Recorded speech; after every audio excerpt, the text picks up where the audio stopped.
pátio. É onde todos os membros da Igreja Católica têm acesso. É tanto que o padre que está aqui no altar mor, certo? Vem até aqui, e o povo já tem se confessado, vem por aqui, chega aqui, o padre está aqui. O ostensório ali em cima, ele sai tirando a hóstiazinha, sai colocando, a pessoa faz assim, ele já coloca na boca da pessoa, tá certo? Parabéns. Repara como é muito parecido com isso daqui. O que diferencia isso daqui?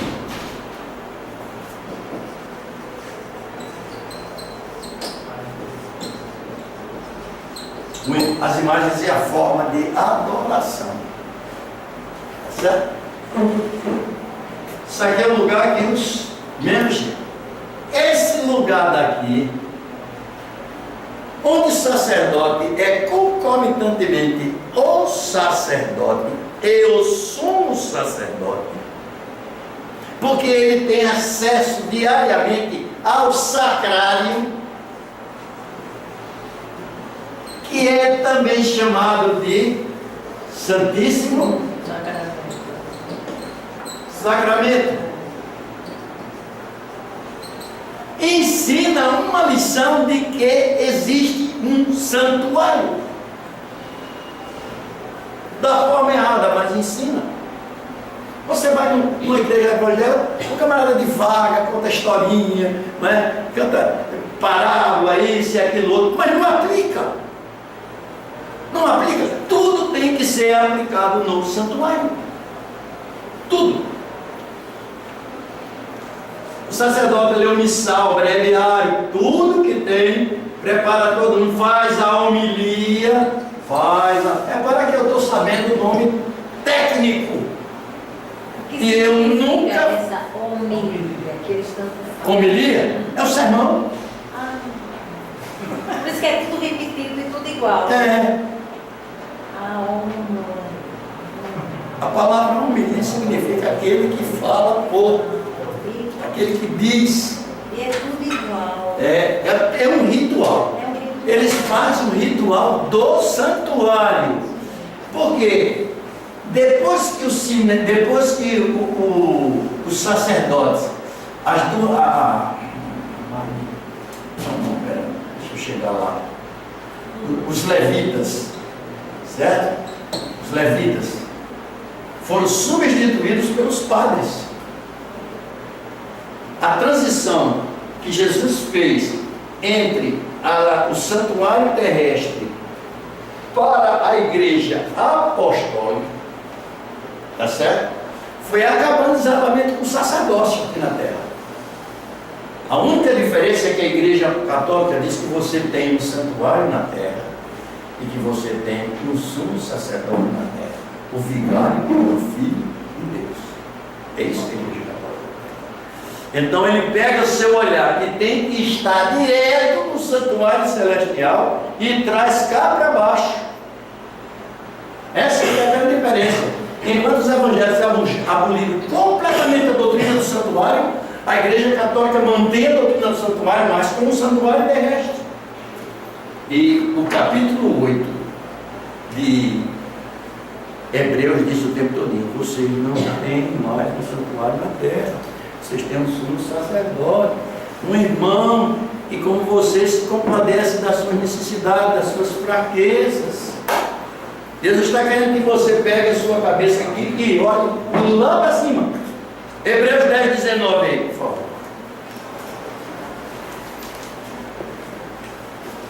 Hebreus 10, 19. 19 e 20.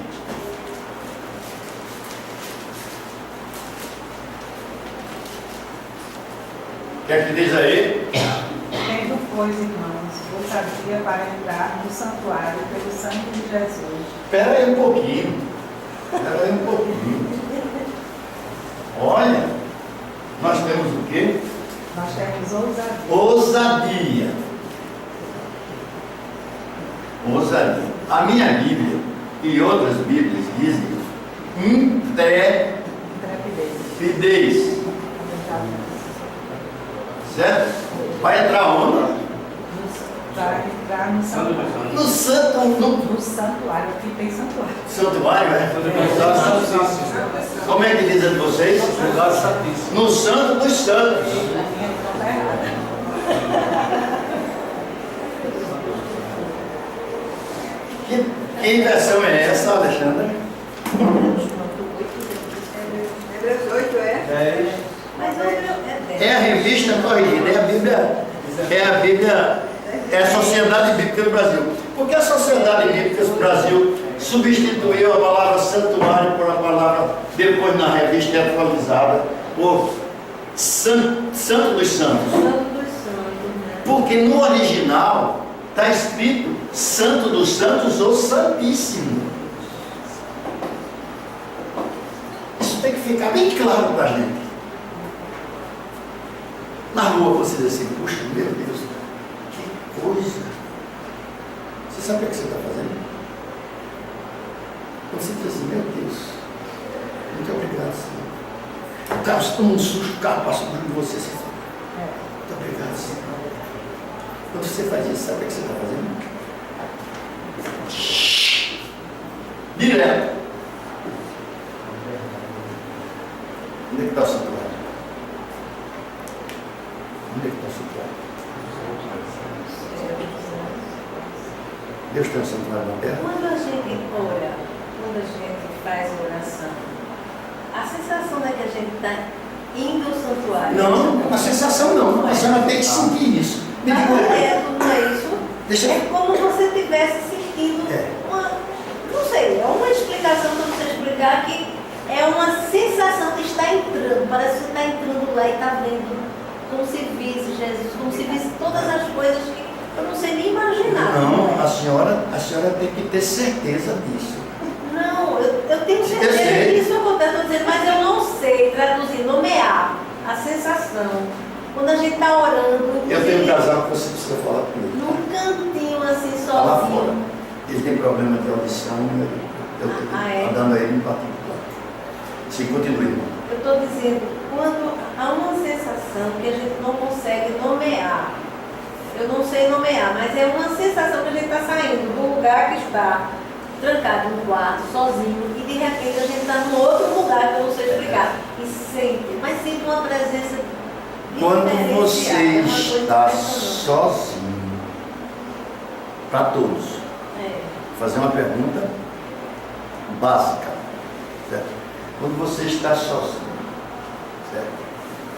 Que você fecha os olhos, você vê tudo escuro, ou você vê a luz do Shekinah?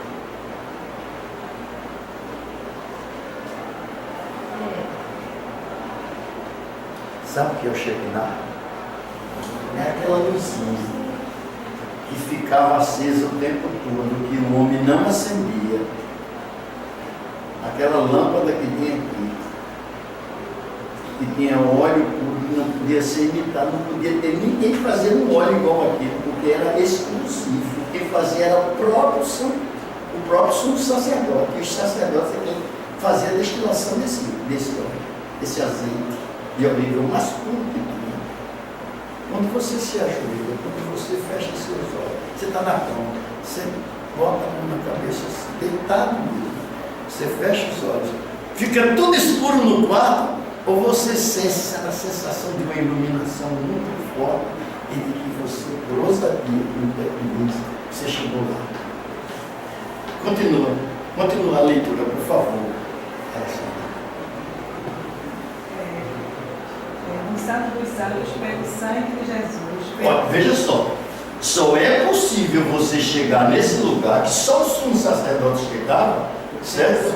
Por causa do sangue de Jesus. Agora, substituintemente, no seu lugar, ele permite que você lance mão dessa substância que é o sangue dele, purificador, essa fonte purificadora, e permita que você chegue até ele no lugar santo, porque ele está aqui no lugar santíssimo, ouvindo todas as orações. Vamos lá, termina aí, por favor.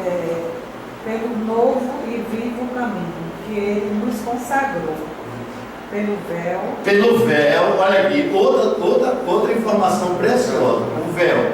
Isto é, pela sua carne. Isto é pela carne de Cristo.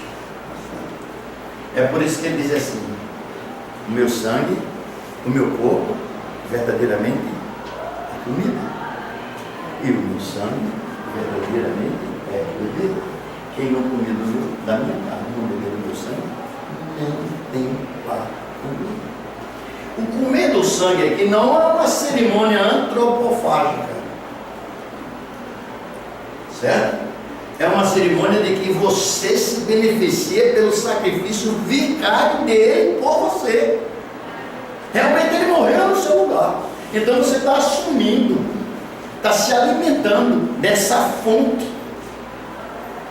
O véu aí é santuário, né? O véu é aquele que separava o santo do santíssimo. É esse aqui, ó. Aqui era santo e aqui era santíssimo. Então, quando Jesus morreu, vamos ver, Mateus capítulo... Tem aquela coisa do véu se rasgou. É, Mateus 27, 57. O véu se rasgou de alto a baixo. É 27, 57, é isso. Mateus 50, né?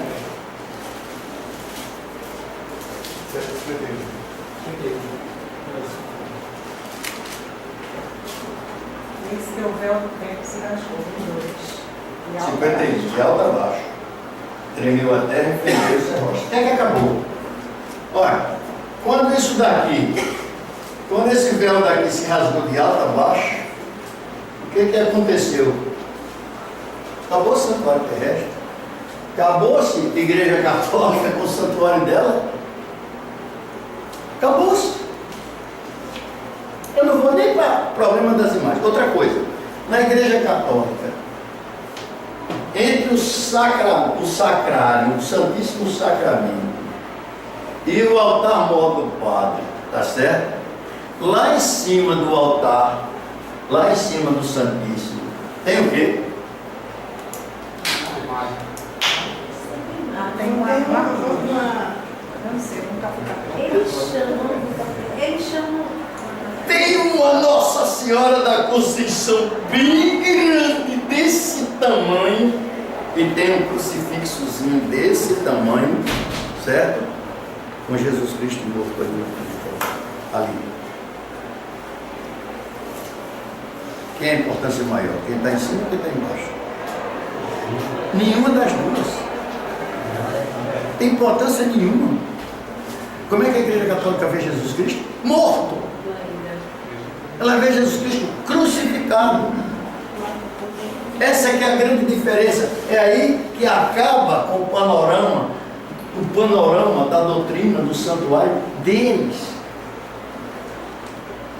E aí? Essa semana, casualmente, eu estava entrando, porque eu entro muito no site dos pastores, tem aquelas coisas todas. Aí tinha um suposto ateu, ignorante, burro, me perdoe a expressão, porque ele nunca leu a Bíblia, ou ele nunca conheceu doutrina nenhuma. Aí ele começou a criticar a Bíblia, chamando da Bíblia o livro da bagunça. E dizendo, olha, veja a confusão, a Igreja Católica é aquela que a gente sabe modificou tudo, né? Modificou lei, modificou inclusive os mandamentos, e ele começa a fazer comparação, aí começa a interrogar. Mas ele dá umas explicações. A palavra é tão feia, eu dizer, mas parece que ele imbecilizou-se. Dentro de uma ignorância mesmo que entrou nele, assim, que ele cegou.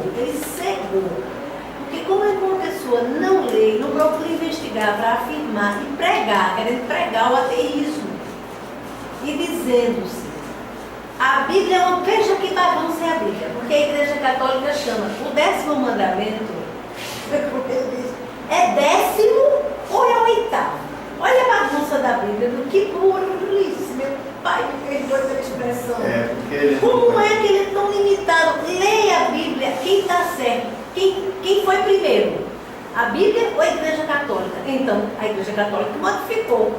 Mas não, ele fez umas expressões tão ridículas da Bíblia, que eu não saí do site, eu não quero ver se o mais não. Você sabe qual é o problema, irmã? Porque a gente só Esse quer. problema é os 5 minutos de fama dele. Pois viu? Aí ele vai agora e vai dizer assim, olha, você viu, eu deixei eles desmascarados, fiz isso, fiz aquilo outro. Eu não tive nem como, eu tive vontade de responder. Quem mas eu não está quero lembrar. ouvindo esse sujeito, Leia. deveria perguntar para ele, você sabe onde é que está na Bíblia os 10 mandamentos?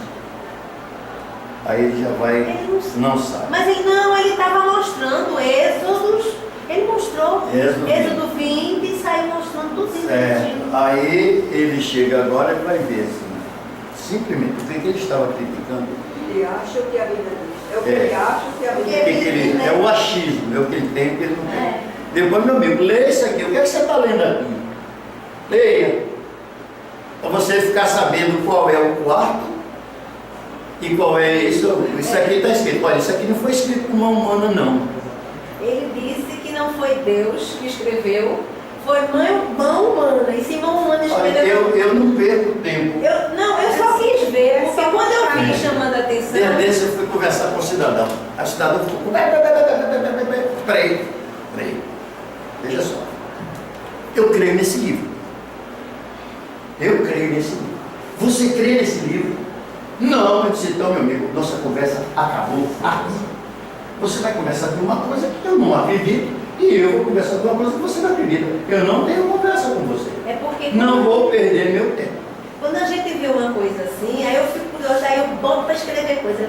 Existe, aí eu boto, aí eu falo criação. Aí eu começo fazendo, sabe?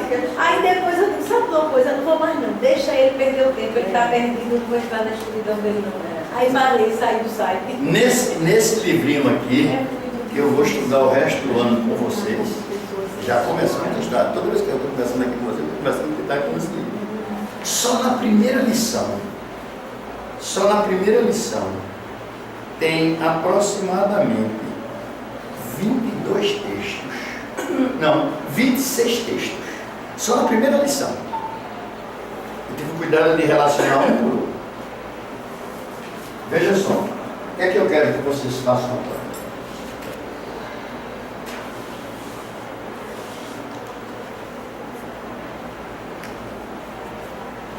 Primeiro Reis, capítulo 8, verso 49. Primeiro Reis 8, 49.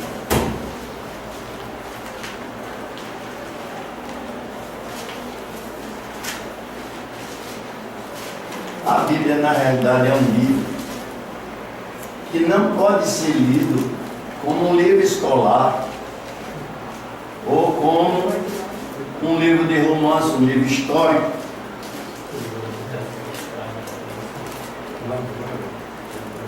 A Bíblia é a palavra viva de Deus em linguagem humana. Eu pergunto a vocês, nesse texto que vocês estão com ele na mão agora, de 1 Reis, capítulo 8, 49, está falando de quem? Quem escreveu esse texto? Quem verbalizou essa informação?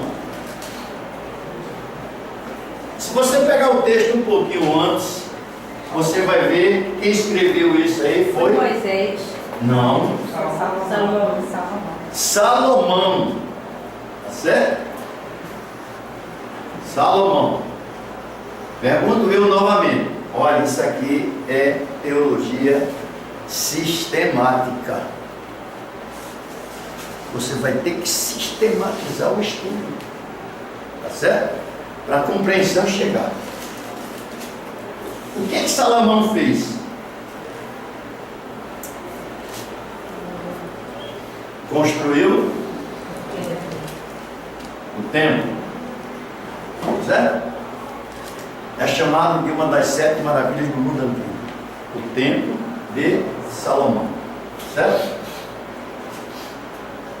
Quando Salomão fez isso, Davi, que queria ter construído esse templo, o Senhor não permitiu. Ele disse: olha, Davi, as tuas mãos estão muito sujas de sangue, você matou muita gente. Você foi o meu juízo. Você executou muita gente para poder o povo de Deus se estabelecer, para que o povo entendesse quem é que eu quero.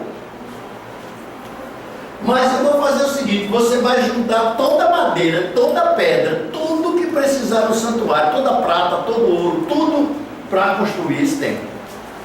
Agora, seu filho Salomão, meu querido, é quem vai fazer. Você vai dormir tranquilo, em boa velhice, mas o seu filho é quem vai construir o santuário. Muito bem. Quando Salomão construiu o templo para ser usado teve que ser dedicado. Certo? E quando Salomão subiu lá no pretório para fazer com o povo lá embaixo, para fazer oração sobre o povo, tá certo? Ele simplesmente fez essa oração para ele. Simplesmente. Como é que está escrito na sua Bíblia, Alexandre? Ouve então nos céus assento de tua habitação, a sua oração e a sua súplica, e faz-lhe justiça. Onde é que está a habitação de Deus? E o templo? Você já viu? O que é que diz? Não gostaria que ninguém lesse mais a Bíblia. O que é que está escrito em Êxodo 25, verso 8? E me farão um santuário, e eu habitarei no meio deles.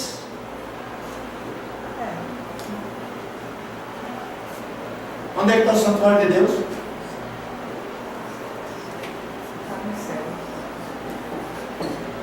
Quantos céus você conhece? Já viu?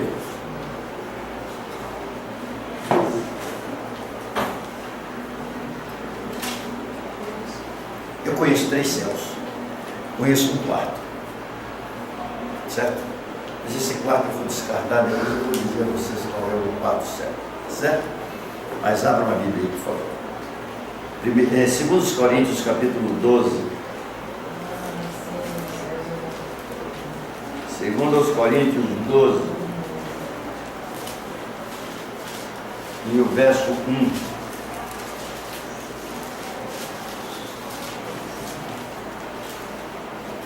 Paulo diz assim: se é necessário que eu me glorie, ainda que não convém, passarei as visões e revelações do Senhor. Ele um homem que tinha visões de Deus. 2 Coríntios 12, verso 1. Revelações do Senhor. A ele agora, para ser humilde, para não ser exagerado, demonstrado, etc., ele vai dizer assim: conheço um homem em Cristo que há 14 anos foi arrebatado até o 3º céu. Ora, pressupõe-se o quê? Que se existe o 3º céu, é porque tem o 2º e tem o 1º. Tá certo? Qual é o 1º céu? Hein? É esse céu estelar, esse céu que a gente vê por aqui, assim, que os passarinhos voam, os aviões voam. Esse é o 1º céu. O 2º céu é esse céu que você olha para cima, vê escuro, certo? Pode de noite você vê escuro, mas aquilo está claro que não é brincadeira, para você ver aquele céu imenso. E tem o céu que é a habitação de Deus. É o terceiro. Esse é o céu. E Paulo diz aqui assim: conheço um homem em Cristo que há 14 anos foi arrebatado. Se no corpo ou fora do corpo, não sei, Deus o sabe. Quando é que você viaja fora do corpo? Perguntei aqui, quando você fecha os olhos, você vê o Shekinah, você chega no lugar santíssimo. No dia que você for orar e ficar tudo escuro, corra depressa, peça ao Senhor que abra os olhos da alma para que você possa contemplar ter a visão que você precisa ter. E precisa de perdão imediatamente. Porque quando o céu fecha, é porque a nossa vida está em desequilíbrio espiritualmente com a vontade. E o verso 2 diz assim, o verso 3 diz assim: e sei que tal homem, se no corpo ou fora do corpo, não sei, Deus é quem sabe, foi, verso 4, arrebatado ao paraíso e ouviu as palavras, as quais não é lícito ao homem se referir. Já pensou? Esse santuário celestial. Agora eu vou dizer o quarto céu. Alguém sabe? Hein? O céu da boca. Quarto céu. Mas olha, veja só. Esse ateu que começou essa besteira do mundo só sabe falar das coisas daqui. Ele nunca viajou. A coisa melhor que tem é você viajar sem passaporte para um lugar que você nunca foi. Você só pode fazer isso por arrebatamento. É aqui que está o erro dos evangélicos com relação ao arrebatamento secreto. Agora, tem umas denominações que creem nisso, não é? Por exemplo, eu fui batista 30 e não sei quantos anos lá. E ele Mas não são todos os batistas que acreditam nisso, não. Hoje só tem uma igreja que não acredita. Só tem uma. Certo? Chama-se Igreja Batista da Capuna. Ainda são tradicionais, são convencionais. Certo? O resto, todos eles estão renovando e todos eles Não acreditam. dizem em caso de arrebatamento, esse carro será desgovernado, né? Eles entendem assim. Em caso Veja só, me diga uma coisa, Paulo está dizendo que foi arrebatado ao terceiro céu, ele saiu daqui? Não saiu. Ele foi arrebatado em quê? Em espírito. Eu fui batista O que esse- todos anos lá na Capunda. Agora, lá fala sobre essa questão do paraíso, quer dizer, morreu, já está lá. Ah, sim, mas é outra história. Aí é outra história. Aí é o estado do homem na morte. Esse é outro erro. Outro erro grave. Certo? Mas Paulo não saiu dali. Ele foi em visão. E nessa visão Deus deu uma revelação para ele. Ele foi ao paraíso. Sabe o que é que significa? O que é que está lá? O que é que Adão perdeu aqui na terra? Foi o que aconteceu com o dilúvio. Está vendo? Como eu boto minhoca na cabeça de vocês. Certo? Se Paulo está dizendo que foi ao paraíso, eu só conheço um paraíso que se chama. Por que é que Deus levou o Éden aqui da terra?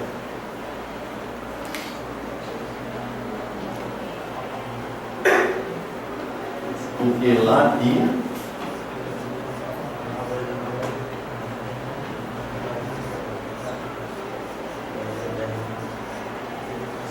Então, em espírito a gente pode, assim, através do sonho, como você está falando, como é? assim, no momento em que você Quando você fecha os olhos, o grande problema do ceticismo está porque eu só vejo aquilo, eu só creio naquilo que eu vejo. Ali está o relógio, são 10 e 10. Alguém pode dizer que não são 10 e 10 ali naquele relógio? Por quê? Porque todo mundo está vendo. Mas se eu fechar os olhos aqui e disser assim, olhem, ainda está tudo escuro aqui, mostra. Sabe o que é que sabe o que é que aconteceu?